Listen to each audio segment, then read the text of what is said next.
Nós estamos no terceiro domingo da Quaresma, quando a Igreja toda, nossa Mãe Católica, a Igreja de Cristo, reza, implorando ao Divino Espírito do Cristo ressuscitado, que nos dê o quanto antes um novo bispo para a diocese, para a Igreja de Roma, um novo sucessor de Pedro, já que a sé romana está vacante. Então não esqueça, o católico, diante da vacância da sé romana, a atitude do católico é uma só: com serena tranquilidade, voltar os olhos para o Senhor e suplicar um novo bispo para Roma, um novo sucessor do apóstolo Pedro, pastor de toda a Igreja de Cristo. Lembre, nós estamos no tempo da Quaresma. Nossa atenção não deve ser no Papa, não deve ser no Vaticano, não deve ser nos cardeais. Nossa atenção deve ser para Jesus. Estamos na Quaresma.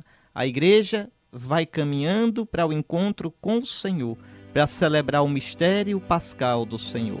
Se você quiser tomar sua Bíblia, tome e vamos lendo aos pouquinhos e comentando esta perícope, esta passagem da Palavra de Deus, que é tão bela e tão importante. É a passagem da vocação, do chamado de Deus a Moisés, do início da missão de Moisés. Lembre, Moisés estava fugido do faraó. Lembra disso? Fugiu do Egito porque havia matado um egípcio que estava judiando de um judeu, de um israelita, de um hebreu, e foi terminar parando em Madiã. Ali Moisés casou-se com a filha do sacerdote do lugar. Claro, o sacerdote pagão, Jetro, e vivia ali. E vai com o rebanho do seu sogro, deserto adentro, apacentando o rebanho. Lembre-se que na Terra Santa, no Oriente Médio, não se planta pastagem. Não dá para plantar. É como no Nordeste, na seca. Vai plantar o quê? Então, o que é que se faz? O pastor vai com o rebanho, procurando onde tem pastagem. E onde é que tem pastagem no deserto? Nos lugares onde tem lençóis d'água. Ou a água chega à flor da terra, e aí forma os oásis, verdadeiro paraíso, verdadeiro jardim, verdadeiro pomar no meio do deserto. Por exemplo, o Jardim do Éden é um pomar. O autor sagrado imagina um pomar lindo que Deus plantou para colocar o homem. E o homem deixou o pomar para ir para o deserto do pecado. Repare como é bonito. Pois bem, o pastor entra. É isso que Moisés faz. Um dia levou o rebanho deserto adentro. Aí vai entrando, vai entrando, vai entrando. E chegou ao monte de Deus, o Horebe. O monte Horebe tem dois nomes. No norte de Israel, ele era chamado de Horebe. No sul, ele era chamado de Sinai. Então, tanto faz Monte Horebe como Monte Sinai. Está certo? Lá vai Moisés tangendo o rebanho e chega no pé do Monte Horebe. E aí ele vê uma coisa esquisita. Uma toceira de mato seco, uma toceira grande, seco, seco, seco, que estava queimando. Isso não é fora do comum. No deserto é muito fácil, no calor, esses incêndios. Mas tinha uma coisa diferente. É que o mato queimava, mas não se consumia. Aquela toceira de mato seco queimava, queimava, queimava, e mato seco, o galho seco, no instante queima. Pois bem, aquele não se consumia. Então Moisés foi se aproximando para ver aquilo. Quando de dentro da sarça, de dentro do fogo, o anjo do Senhor chamou Moisés. Esse anjo do Senhor não é um anjo, é Deus. É Deus. Não é um anjo, é o anjo, com A maiúsculo. E por que diz o anjo do Senhor? É um modo que o judeu tem de respeitar a Deus. Para não dizer que Deus aparece diretamente. Deus é grande demais. Deus é santo demais. Deus é infinito demais. É como se o autor dissesse uma fagulha do Senhor. Moisés viu um cheirinho, uma fagulha. Veja, Deus é infinito. Então, o autor sagrado, nos textos mais antigos do Pentateuco, sempre vai falar no anjo do Senhor. Então, o anjo do Senhor chamou Moisés. Moisés, Moisés. E Moisés diz, aqui estou. Veja como o texto diz, e Deus disse. Está vendo? Esse anjo é Deus. E Deus disse, não te aproximes, tira as sandálias dos pés, porque o lugar onde estás é uma terra santa. Eu sou o Deus dos teus pais, Abraão, Isaque e Jacó. O que significa isso? Aqui tem umas coisas muito importantes para a gente entender. Primeira coisa, Deus é santo, Kadosh. Eu digo tanto isso aqui, já falei tanto isso para você. O que significa dizer que Deus é santo? Significa dizer que nós não podemos entendê-lo. Significa dizer que ele está para além de tudo que a gente possa imaginar, que a gente possa compreender. Então, não adianta, o homem não é amiguinho de Deus. A gente não pode ter na palma da mão nem Deus, nem as coisas de Deus. Tudo que envolve as coisas de Deus é mistério, quer dizer, é uma realidade que nos ultrapassa, como a igreja. A igreja, você pode olhar a igreja simplesmente a casca, como uma instituição histórica, humana, mas só está vendo a casca da casca da casca. A igreja em si, no seu mais íntimo, porque vem de Deus, porque é obra de Cristo, o Filho eterno do Pai, e é sustentada e vivificada pelo Espírito Santo de Cristo, ela é mistério. Ela é mistério, a gente não pode compreendê-la. Então Deus é o santo. Por isso ele diz, tira as sandálias dos pés. Não te aproximes. E ainda hoje é assim. Deus não é seu compadre, meu irmão. Não é meu compadre. Por exemplo, o bispo, o padre, ao celebrar a liturgia, deve fazer com todo respeito, com santo temor e tremor. Não é dele aquilo. Não é a festinha da comunidade, não é a farrazinha, a reuniãozinha informal, legal, curtição da comunidade paroquial. Não. A missa é como essa sarça ardente.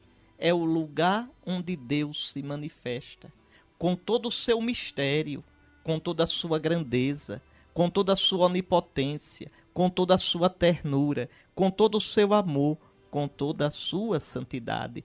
Tira as sandálias dos pés, o lugar em que pisas é santo. Por isso o costume, na igreja, quando o homem entra na igreja, tira o chapéu. Se está com a cabeça coberta, descobre a cabeça. Homem nunca fica com a cabeça coberta na igreja. Nunca.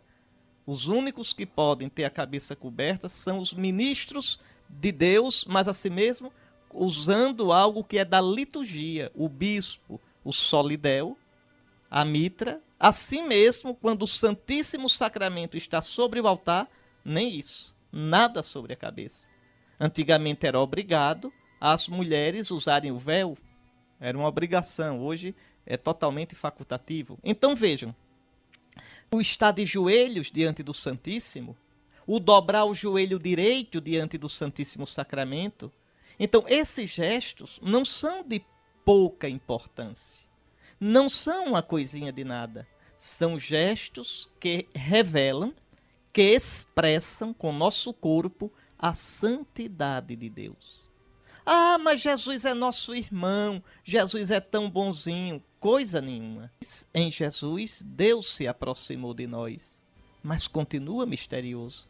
Jesus é o santo de Deus. Eu sei quem tu és o santo de Deus.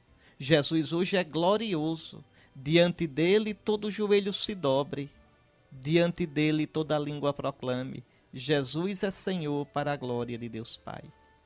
Quando você vê, pode observar, quando você vê uma pessoa desatenta a isso, é uma pessoa que não tem intimidade com Cristo. É uma pessoa que não tem experiência e gosto nas coisas de Deus.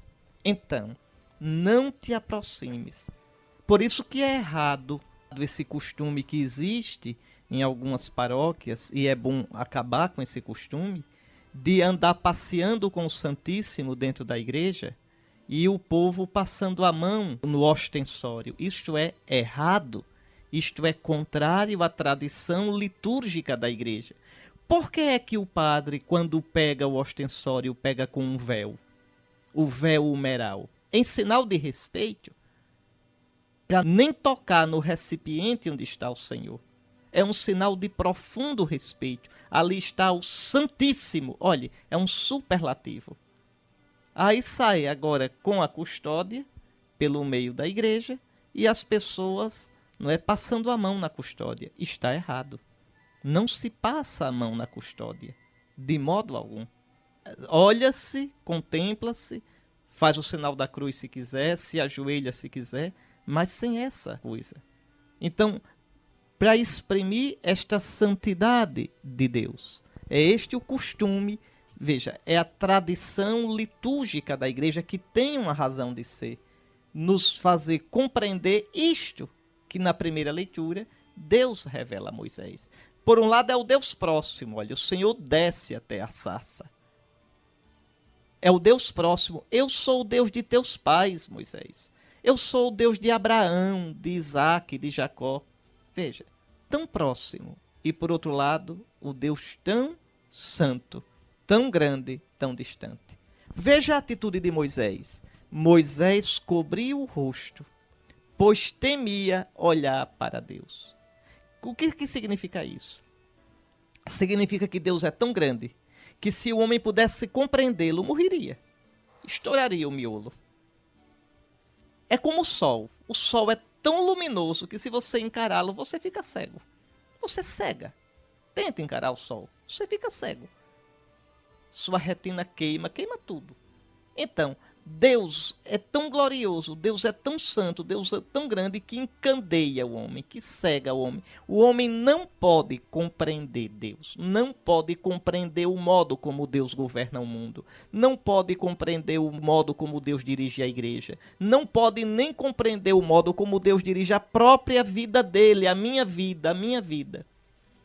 Veja, diante de Deus eu tenho de me ajoelhar, calar o coração, baixar minha cabeça e dizer: Senhor, eu creio, Senhor, eu te amo, Senhor, eu te adoro, Senhor, amém.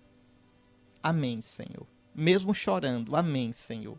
Mesmo sem entender o porquê disso, amém, Senhor. Esta é a atitude do verdadeiro crente.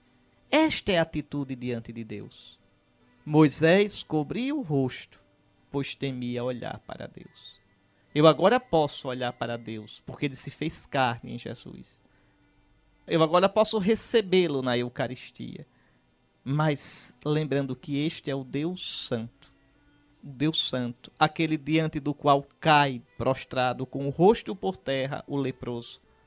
Aquele diante de quem o cego de nascença se prostra. Aquele diante de quem os apóstolos se ajoelham e escutam dizer: toda autoridade me foi dada no céu e na terra. Pois bem, esse Deus que é tão santo, esse Deus que é tão grande, é também tão cheio de amor e de misericórdia. Olhe, eu vi a aflição do meu povo que está no Egito. Eu vi. Eu ouvi o seu clamor por causa da dureza de seus opressores. Eu vi, eu ouvi. Eu conheço os seus sofrimentos, e eu desci para libertá-los dos egípcios e fazê-los sair, fazê-los subir, diz o texto bíblico, daquele país para uma terra boa e espaçosa, onde corre leite e mel.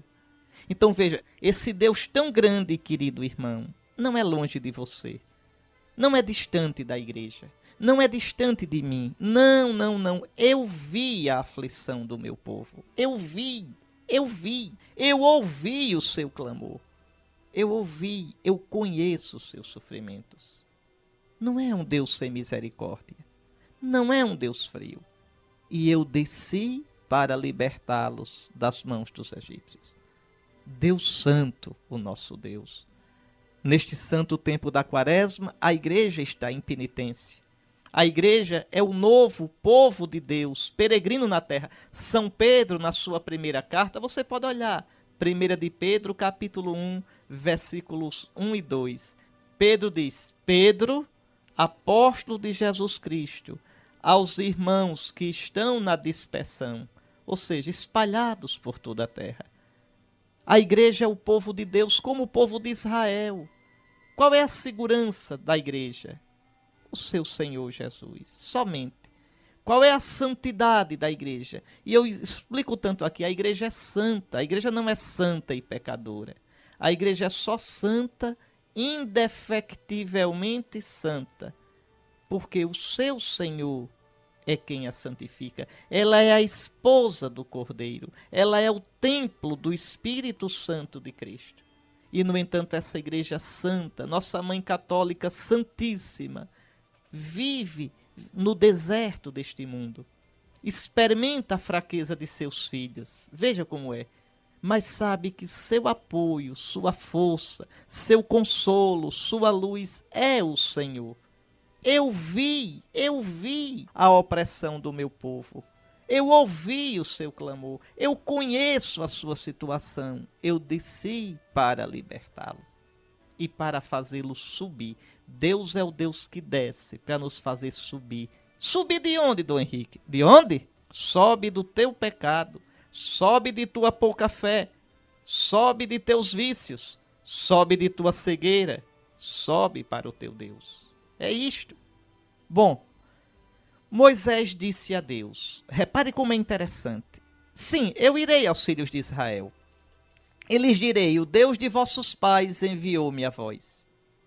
O Deus de Abraão, de Isaque e de Jacó. Mas se eles perguntarem, e qual é o nome dele? Qual é o seu nome? O que eu devo lhes responder? Atenção para isso. Na Bíblia, querido irmão, dizer o nome é dizer quem a pessoa é. Dizer o nome é dizer que controla a pessoa. Quando eu chamo uma pessoa pelo nome, é como se eu tivesse o poder sobre ela. O poder dizer, fulano, venha cá. É como se eu tivesse a pessoa na palma da minha mão. É como se eu pudesse entender, definir a pessoa. Moisés pergunta, qual o teu nome? E é interessante o que Deus responde. Deus nega dizer o nome. Ainda hoje, Deus nega dizer o nome dele. Veja, qual é o teu nome? Olha a resposta. Eu sou aquele que sou. Ou seja, Moisés, não adianta. Eu sou o que eu sou para mim, tu não saberás quem eu sou nunca. Pode dizer o povo, eu sou e acabou-se.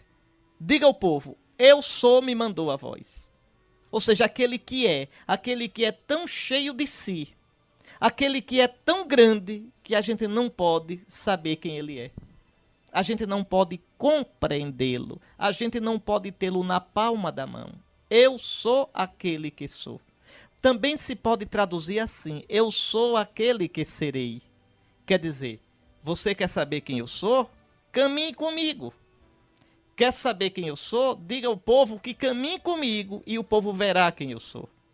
Verá como? Verá no meu modo de agir. A gente vive aprendendo quem Deus é e nunca vai terminar de aprender. Em cada fase da vida, em cada situação, a gente vai vendo como Deus age e toma cada susto. Cada susto. Por exemplo, agora a igreja mesmo tomou um susto do tamanho do mundo, de cair da cadeira, a renúncia do Papa. Veja, a gente pensou que já tinha visto de tudo no mundo. Pois bem, caminha comigo e tu verás quem eu sou. Eu estou contigo, eu sou o que serei para ti. Confia em mim e acabou-se a festa. É isto que Deus está dizendo. Então, quando os filhos de Israel te perguntarem, tu dirás, eu sou, enviou-me a voz. Assim dirás aos filhos de Israel, o Deus de vossos pais, o Deus de Abraão, de Isaque e de Jacó, me enviou a voz.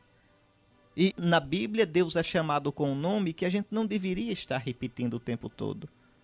Os judeus nunca pronunciam esse nome. Eu já expliquei isso aqui tantas vezes. Os judeus nunca pronunciam, Jesus nunca pronunciou, os apóstolos nunca pronunciaram o nome de Deus, Javé. O que é que quer dizer Javé? Ao que tudo indica, Javé significa o que é. Javé significa o que tem o ser. Porque Javé vem de Ravá, que quer dizer ser. Então, não se pronuncia esse nome por respeito a essa grandeza de Deus. Pode olhar no missal, nas orações da igreja, nas leituras, não aparece esse nome. Aparece o nome Senhor, Adonai, em aramaico. Adonai. Por quê? Por respeito ao nome de Deus. Então, esse Deus que é tão grande e ao mesmo tempo tão próximo de nós. É este Deus que no deserto da vida, neste deserto quaresmal, vem ao seu encontro. Que as observâncias da quaresma, a oração da quaresma, a penitência da quaresma nos ajude a tomar mais consciência da presença e da santidade de Deus. Deus não é nosso compadre. Deus não é. Eu fico olhando agora com esse período da renúncia do Papa, da sede vacante, quanta doidice, quanta besteira, quanta impiedade se escreve sobre a igreja, sobre quem vai ser o Papa, como deve ser, sobre complô, sobre tanta coisa ridícula, que mostra só uma coisa: o quanto esse pessoal perdeu a noção de Deus. De Deus que é presente, de Deus que guia a igreja, de Deus que é Senhor e soberano. Eu sou. Veja, eu desci, eu estou convosco. Que este santo tempo de quaresma nos ajude a tomar consciência dessa santidade de Deus e querer mudar de vida. O que é na minha vida? O que é na sua vida que precisa ser mudado? Aquela pergunta, você já escutou eu contando essa história, quando Madre Teresa, a Beata Teresa de Calcutá, foi receber o prêmio Nobel na ONU. Ela foi perguntada ainda no aeroporto em Nova York. O jornalista perguntou: Madre Teresa, o que precisa mudar na igreja de hoje? Ela, com aquela simplicidade que só os santos têm, ela disse: duas coisas precisam mudar: o Senhor e eu. Mudemos e a igreja será muito melhor. Vejam, mas mudar para Deus, mudar porque amo a Deus, mudar no amor de Deus, mudar porque Deus é o santo. A gente muda quando vê a beleza de Deus manifestada em Jesus, nosso Senhor. Vamos rezar o salmo responsorial deste terceiro domingo da quaresma, que é o Salmo 102. Pensando na leitura que nós acabamos de ouvir do Êxodo, no comentário que eu fiz, nesse Deus tão grande, tão santo, mas olha o Salmo, repare o que diz. Diz que o Senhor perdoa toda culpa, cura a tua enfermidade, salva a tua vida da sepultura, te cerca de carinho e compaixão. Repare só, diz que esse Senhor é indulgente e é favorável, é bondoso e compassivo. Vamos lá. Eu já disse a vocês, desde o início da quaresma, que neste tempo a igreja vai recordando, no tempo quaresmal, que ela é o novo Israel, o novo povo de Deus, no caminho do deserto deste mundo. Santo Agostinho tem uma expressão bonita, diz que a igreja caminha entre as tentações do mundo e as consolações de Deus. Então, São Paulo, na leitura de hoje, recorda a igreja, a nós, que nós somos o novo povo de Deus. E que devemos olhar os exemplos do antigo povo de Deus, do antigo Israel, para aprender a não fazer de mal o que eles fizeram. Isso é um aprendizado, é uma lição que a gente deve tomar a vida toda, que a igreja deve tomar até o fim dos tempos. Vamos lá. Peguei a leitura. 1 aos Coríntios 10:1. Irmãos, não quero que ignoreis o seguinte: os nossos pais, o povo de Israel, não é isto? Estiveram todos debaixo da nuvem e todos passaram pelo mar. Vamos entender? Lembre, o povo de Israel atravessou o Mar Vermelho a pé enxuto. É como se o povo de Israel estivesse debaixo da água. Porque ali era para estar água alta. E ali onde a água é alta, o povo passou. Então, por isso, São Paulo diz, o povo passou como por debaixo do mar. E nossos pais estiveram também debaixo da nuvem. Lembra o que diz o livro do Êxodo? Que Deus guiava pelo dia Israel com uma nuvem, uma coluna de nuvem. E à noite essa coluna de nuvem se tornava luminosa. Era como se tivesse um clarão na nuvem. Então nossos pais estiveram debaixo da nuvem e debaixo do mar. Aí diz São Paulo, todos foram batizados em Moisés, sob a nuvem e pelo mar. Aqui para você entender, batizar é uma palavra grega, o verbo batizeini, que quer dizer mergulhar, estar debaixo. Então, nossos pais foram mergulhados no mar, estavam debaixo do mar, e nossos pais estavam debaixo da nuvem, graças à liderança, ao ministério de Moisés. É isso que São Paulo está dizendo. Olhe, todos foram batizados em Moisés. Quer dizer, sob a liderança de Moisés, nossos pais estiveram debaixo do mar e debaixo da nuvem. Ora, nós não somos batizados em Moisés. Nós somos batizados em quem? Em Cristo. Estamos debaixo de quem? Do Espírito de Cristo, do Espírito Santo. A água do seu batismo é a imagem do Espírito Santo de Cristo. Nós somos o novo povo de Deus. O novo mar é a pia batismal. A nova nuvem é o Espírito Santo, aquele que cobriu a Virgem Maria com sua sombra. Veja como é interessante. Aquele que encobriu Jesus na transfiguração.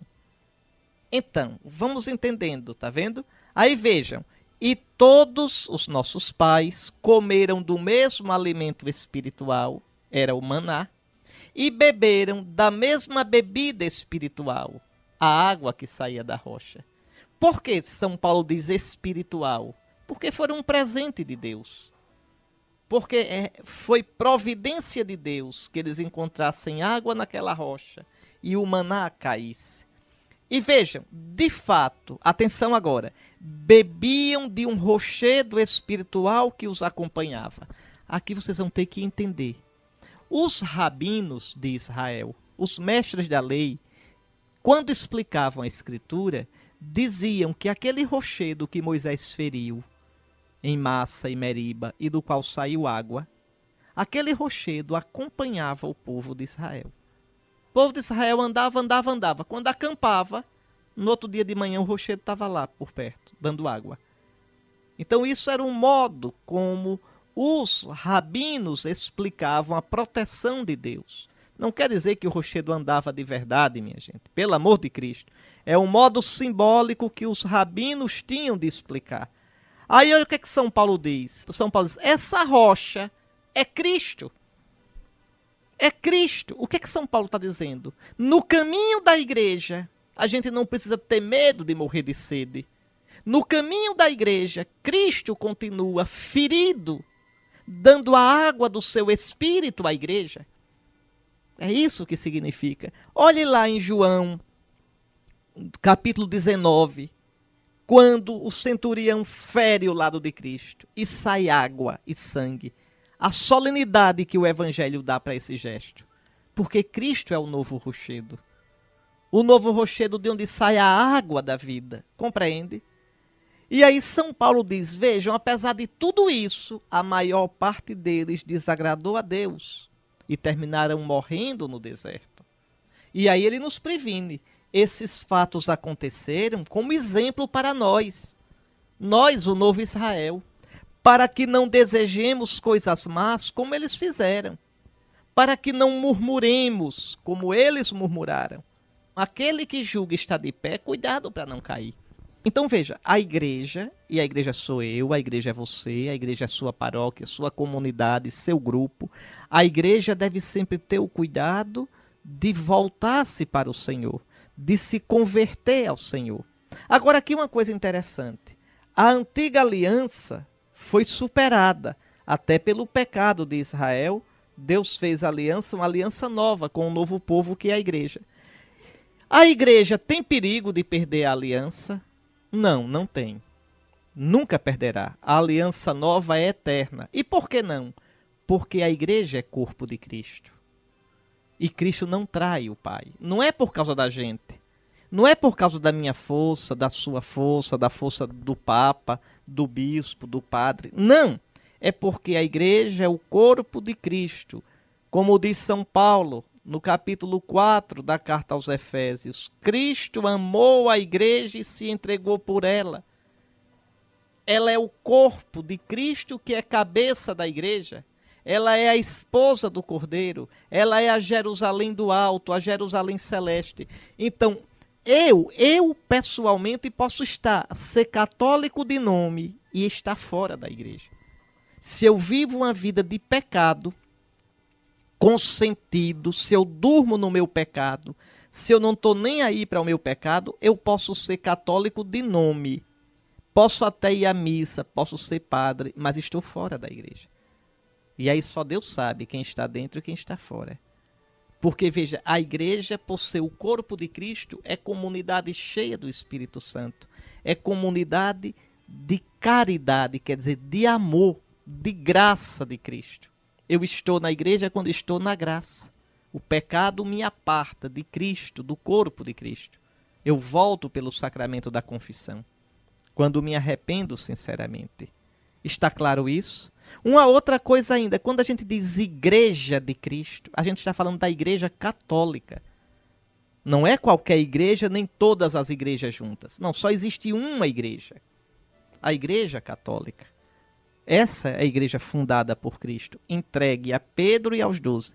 Agora, fora da estrutura visível da igreja de Cristo, há outras comunidades de cristãos que têm alguns elementos da igreja de Cristo. Os que guardam a palavra do Senhor na Bíblia, né? Tem uma vida de caridade, o esforço de uma vida santa. Então, eles têm elementos da igreja de Cristo. E graças a Deus por isso. Graças a Deus. Mas a igreja de Cristo é una, santa, católica e apostólica. Tá certo? Então, essa igreja é o novo Israel, o Israel de Deus, a esposa do Cordeiro, que só será plena no céu. No céu. Até o céu, a igreja, que já tem 2000 anos, caminhará na história entre luzes e sombras. Será sempre assim. Então, e repito, quando eu falo igreja, não vá pensar logo no Vaticano, na Basílica de São Pedro. A igreja sou eu, é você, a sua comunidade, a sua família. Meus caros irmãos, esse evangelho é fogo, viu?